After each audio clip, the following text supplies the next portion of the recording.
Friends ஸ்கூலில் என்ன சொன்னாங்க? அவனுங்க பார்த்து நீ நடித்ததுலேயே இதாண்டா சூப்பர் படம், செம படம்டா சார், சார் ப்ளீஸ் சார் ஒரு ஃபோட்டோ சார் அப்படின்னு கலாய்ப்பானுங்க. எனக்கும் அப்படிதான். நானே வேறன் அவங்களுக்கு ரொம்ப பிடிச்சிருந்தாலும் தனுஷ்னால நானே வேறன் பிடிச்சிருக்குடா. ஆனால் இது வந்து உனக்குனே எடுத்த படம் மாதிரி இருக்கு, உனக்கு நல்ல நல்ல ரோல் கொடுத்துருக்காங்க, நல்லா பண்ணு, எனக்கு கொஞ்சம் சான்ஸ் கொடுறாலாம் கேட்குறாரு. நான் எங்கே நான் கொடுக்குறது?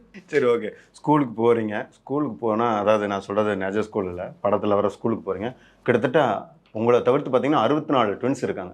எப்படி இருந்துச்சு அவங்கள பார்க்கும்போது, அட் அ டேல வந்துட்டு பார்க்கும்போது? அந்த சீனில் வருவோம்ல, ஒரு மாதிரி பார்த்துட்டே இருப்போம் எல்லாரையும், அந்த மாதிரி தான் உட்காந்து பார்த்துட்டு இருந்தோம். ஏன்னா நாங்கள் உள்ள கிளாஸ் ரூமுக்கு போகிற வரைக்கும் இந்த மாதிரி ட்வின்ஸ் இருப்பாங்க அப்படின்லாம் எதுவுமே சொல்லலை. கிளாஸ் ரூம் உள்ளே போய் உட்காந்துருக்கும் தான் ஒரு ட்வின்ஸாக உள்ளே வந்து உட்காடுறாங்க. பார்த்தோன்னே என்னடா நம்மள மாதிரியே இருக்கானுங்க அப்படின்னு பார்த்துட்டு அப்படியே எல்லாரும் ஃப்ரெண்ட்ஸ் ஆகிட்டோம். எனக்கு சொன்ன மாதிரி தான், நாங்கள் வந்து கிளாஸில் உட்காந்துருக்கேன், எல்லாருமே அந்த ட்வின்ஸ் எல்லாம் மாற்றி மாற்றி பேசிக்கிறாங்க எல்லாம். நான் வந்து பெரிய ரோல்னு நினச்சிட்டு என்கிட்ட பேசவே இல்லை யாருமே. நான் இவங்ககிட்ட சொல்கிறேன், என்னடா நம்ம கூட யாரும் பேச மாட்டாங்க அப்படின்னு. அப்புறம் ஜெனிஸ் அண்ணான்னு 2 பேர் இருந்தாங்க. அவங்க வந்து பேச ஆரம்பிச்சோன்னே ஒரு 1 by 1 வந்து பேசினாங்க, ஜாலியாக சுற்றிட்டு. சரி, ஆனால் அவங்க தான் உங்களுக்கு வில்லன் அப்படின்னு தெரியுமா அப்போவே? வில்லன் தெரியாது, ஆனால் ஒரு ஃபைட் சீன் இருக்கும்போது கொஞ்சம் நோட்டீஸ் பண்ணேன். இவங்க எதுக்கு நான் அடிக்கணும், எதுக்கு அவங்க என்ன அடிக்க போகிறாங்க, இவன் ஏன் அழுகுறான் அப்படின்னு நோட்டீஸ் பண்ணேன். அதுக்கு தான் தெரிஞ்சுது.